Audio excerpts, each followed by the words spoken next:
Bien, mesdames, messieurs. So, ladies and gentlemen, thank you very much for coming along to this press conference. Following a summer which was marked by announcements and political agreements which were important, both in Paris and in Brussels, and there were also a lot of concerns about the future of the continent. We've come together today because the President of the European Commission has imposed serious choices in a very opaque matter, with consequences that amount to a democratic betrayal. The agreement that was signed this summer between the EU and the US is not just a trade agreement. And I recalled that this morning in the hemicycle. It's a political reversal. It's a capitulation.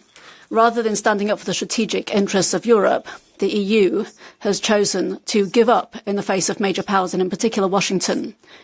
And that at the price of our sovereignty and our strategic autonomy. We have heavily criticised this agreement. It undermines our energy independence vis-à-vis the most important global power.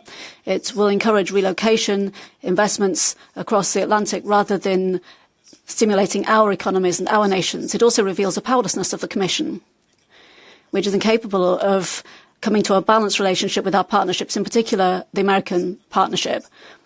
Some French and European leaders think right to say that the agreement has its merits, but that really is just concealing their giving up on European decline. Europeans expect more of an expression of power and independence, but they have an agreement which condemns them to subordination. And according to a survey which has been published in France yesterday morning by the Cluster 17 institution, 75% of Europeans think Ursula von der Leyen has failed to defend the interests of Europe. 65% of French people rightly describe the agreement as a humiliation, and 60% of people would be in favour of the resignation of the Commission President Ursula von der Leyen. And I would note that there she has something in common with Macron. The consequences for businesses and their employees will be immediate. Brussels is continuing to focus on chatter about standards, putting in place unrealistic environmental standards and pushing up prices of energy. Our exports will be hit by 15% tariffs, whereas American products face 0%. At the same time, we have an 11% change in the valuation of the dollar, thanks to the Trump administration. So you're looking at an equivalent high tariff wall for us. At the same time, we're looking at an equivalent of high tariffs imposed on gas, on American equipment, $600 billion of industrial equipment. The reaction of some European has not been unexpected.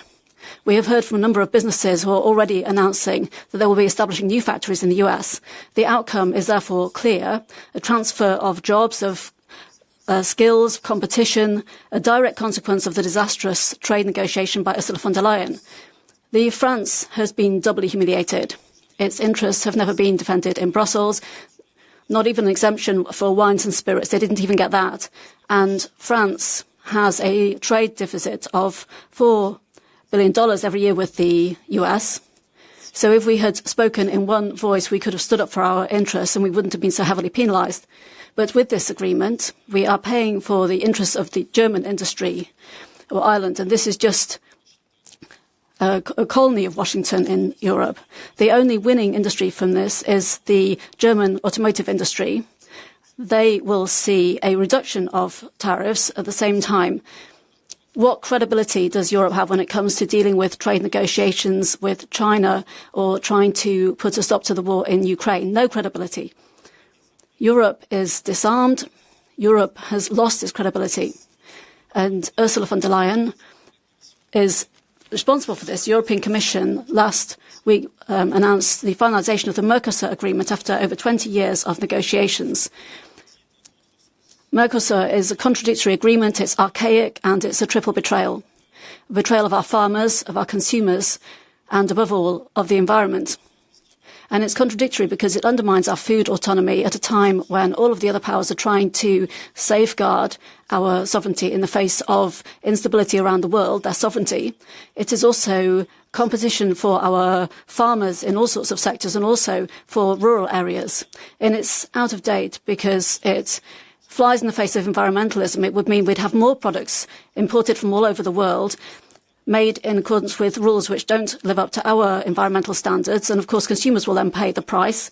How can we ask our farmers to do ever more, impose ever stricter rules on them, and at the same time we import products from other farming models?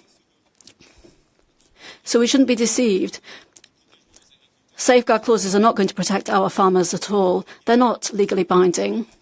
They would have to be activated by Commission decisions, and there is such a broad range of options that they would be ineffective.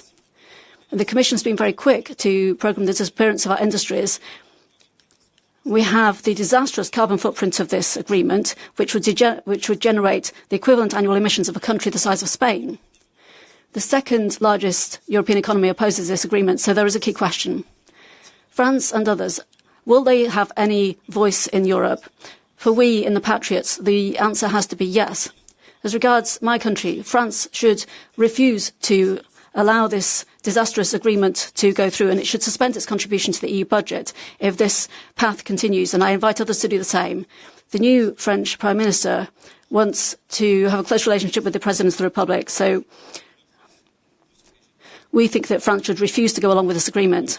But if you listen to what has been said by the Polish Prime Minister, Mr. Tusk, Emmanuel Macron has already given way, has refused to put in place a blocking minority in the Council, going along with these cosmetic safeguard clauses put in place by the Commission President. So it's once again giving way on the part of a discredited and isolated President. In this context, the Patriots group will be tabling a motion of no confidence against the Commission President. For that, we have already obtained the necessary signatures. That agreement This motion would be, first of all, a vote of no confidence for or against Ursula von der Leyen's Europe and for or against Emmanuel Macron's Europe. There is another way forwards, and that is the way that we would advocate for here in Parliament.